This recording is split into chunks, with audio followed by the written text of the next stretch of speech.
Yeah. All right, everybody. Today I want to talk about the tarot. Um, now, my first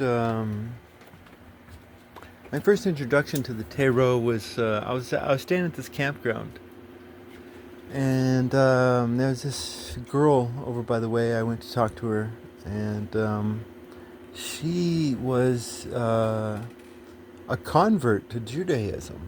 Right? I didn't think that was possible. Like, oh my god, maybe there's some Jews out there that say that's not, but she says she was a convert to Judaism. And we were talking, and she said she did tarot, and I was like, oh hey, hey, can you read mine? And I was the first that she had ever read to, because she had read to herself and others had read to her, but this was her first ever reading to another, and I mean, I hear some people online and they talk about tarot and they're like, well, why can't you tell the lottery numbers?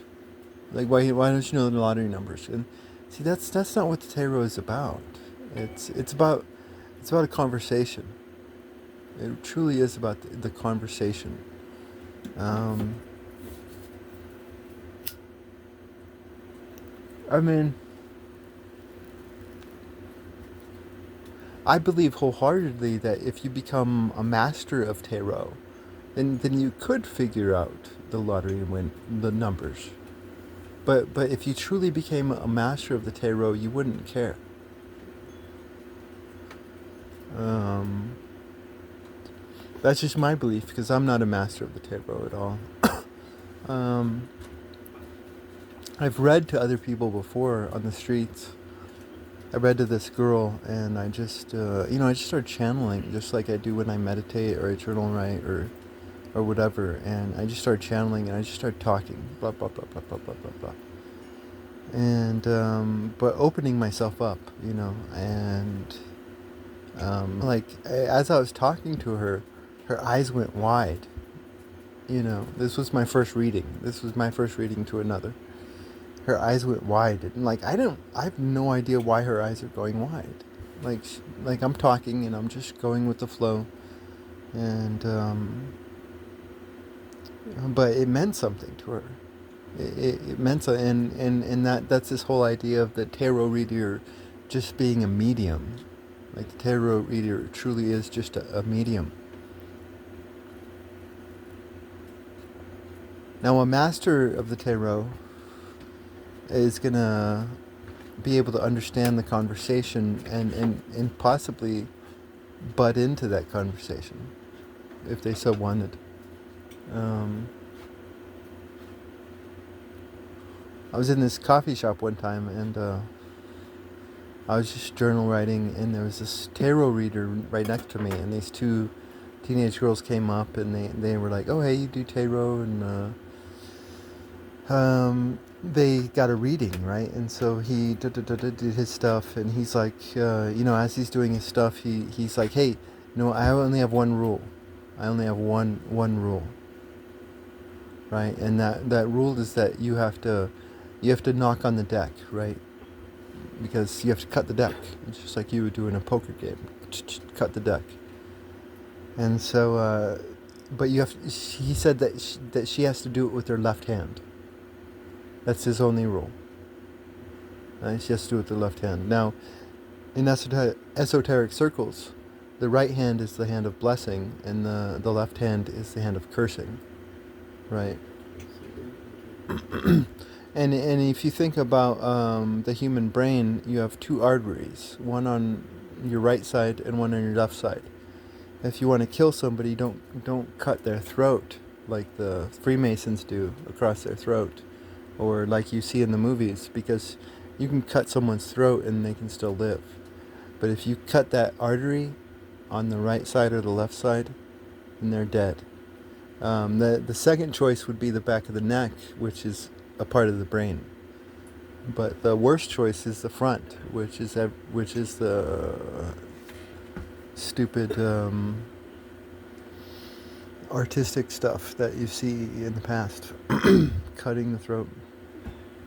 But I'm pretty sure that the right side is the side that flows into the brain, and the left side is the side that flows out of the brain. So this right side, left side thing, has something within the physiology of the human body.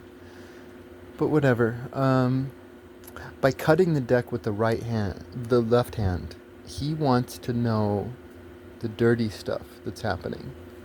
Because she could cut it with the right hand, and you might have a different conversation. But if you cut it with the left hand, then you're going to have a certain conversation. If you cut it the right hand, then you're going to have a certain conversation. I mean, again, I'm no expert in the tarot. These are just my thoughts. But when he said that, I was just like, I didn't necessarily trust this guy. But he definitely seemed like a master of the tarot. But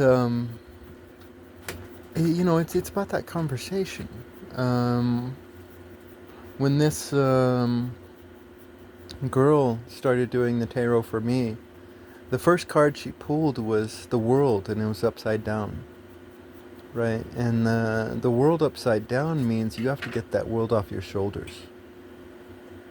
You have to get the world off your shoulders. And I did. I had the world on my shoulders, and I was ashamed of it, because that's not me. I'm not the savior type. I'm not trying to save the world. For me, I'm trying to understand it. Like that's all I'm trying to do. Like, fuck you guys. I'm trying to understand this world. And but in trying to understand it, the world just started becoming heavier and heavier on my shoulders, and it was just like the other side of the veil was trying to free me, trying to make me more whole and happy. Like, get that world off your fucking shoulders. It's not yours. It's not your world to save,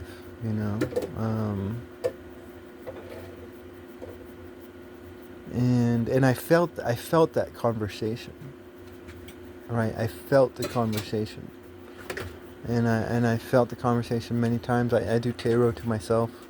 I don't do tarot to others, because I'm not a master. I need to learn it more. But but I do it to myself, and I feel the conversation anytime it's done to me, or I do it myself.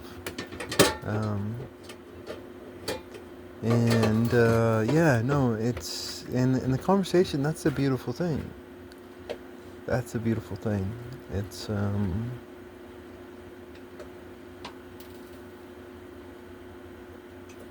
it's not about winning the lottery and becoming rich.